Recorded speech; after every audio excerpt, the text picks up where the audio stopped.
Malaki ang epekto ng pinagbabawal na gamot sa isang lipunan. Hindi lamang nakakadulot ng masamang epekto ito sa kalusugan at sa estado ng isang PWODs, nadadamay ang kanyang relasyon sa kanyang pamilya, sa komunidad, at sa iba pang mahal sa buhay. Ano nga ba ang droga? Ang droga ay kahit anong substance na gawa sa kemikal na nakapagdudulot ng pisikal, emotional at behavioral na pagbabago sa isang tao. Maaari din makontrol ng droga at masustain ang emotional at mental na estado na kung saan maaari nitong magdulot ng adiksyon. May mga tamang paggamit ng droga. Ito ay kapag ginagamit bilang medisina na siyang may gabay at reseta ng doktor. Subalit, may mga droga na nagiging sanhi ng pang-aabuso. Ito ay ang paggamit ng droga o medisina na labas sa instruksyon ng doktor. At may mga droga din na ginawa para sa ikabubuti at pagpapagaling ng katawan ng tao.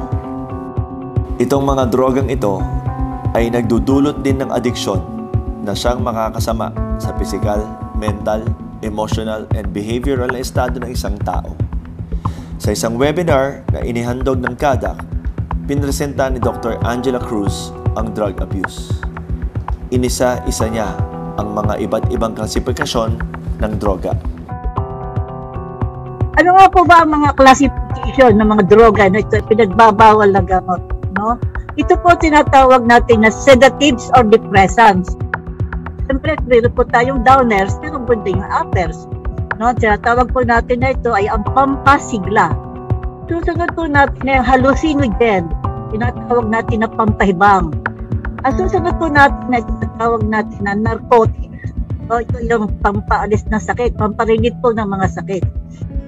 Susunod po natin dito ay inhalants. No? Tinatawag natin ito po yung mga nalalanghap na droga. Nakita natin ang mga dulot ng iba't ibang klase ng droga.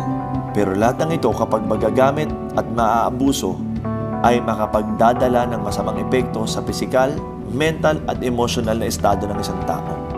Maraming mga PWOD na nabibiktima ng ill effects ng ipinagbabawal na gamot pagdating sa kanilang mental health.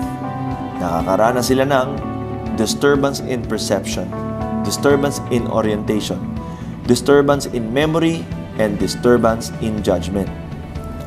May masamang epekto din ang bawal na gamot sa physical health ng isang tao.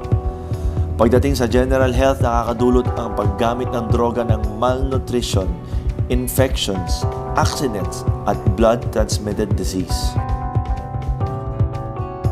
Nakakaapekto rin ang bawal na gamot sa iba't ibang sistema ng katawan. Kasama na dito ang sakit sa puso, baga, atay, at bato. But all hope is not lost. Hindi tayo dapat mawalan ng pag-asa. Ang sabi nga nila, prevention is the best cure. Ang isang paraan para matulungan natin ang ating mga mahal sa buhay at mga miyembro ng komunidad ay sa pamamagitan ng komunikasyon at impormasyon. Sabi nga ni Ms. Catherine New sa isang webinar tungkol sa mga hakbang na pwedeng gawin ng mga magulang para maturo sa tamang landas ang mga anak. Una po, tayo ay bumuo ng healthy communication sa ating mga anak. Dito papasok ang pangalawa na tungkol sa pakikipag-usap tungkol sa pag-iwas sa alak at droga. Basta tayo ay may self-awareness, ituro din natin ito sa ating mga anak, lalo na ang mga masamang epekto nito. With that, let us support our child and encourage them to join healthy and fun activities like sports, music, and other activities that they enjoy. It is less likely na makahanap sila ng bad vices if they love and enjoy what they are doing, plus the parents are supportive. Hindi maganda ang naidudulot ng droga at hindi maganda ang epekto nito sa physical, mental at emotional aspekto ng kung sino man na malululong dito. Kaya hanggat maaari, iwasan natin ang pangyayaring malapit ka, ang inyong minamahal at kung sinong miyembro ng inyong komunidad sa mga ipinagbabawal na gamot. Magsimula tayo sa ating sarili, sa ating mga anak, kamag-anak, kapitbahay. ang maliit na hakbang na ating gagawin ay makakapagdulot ng mas malaki at magandang epekto sa ating barangay, sa ating lipunan. At kung may problema, huwag mag-alala. Tandaan po natin na meron tayong malalapitan sa oras ng paghamon.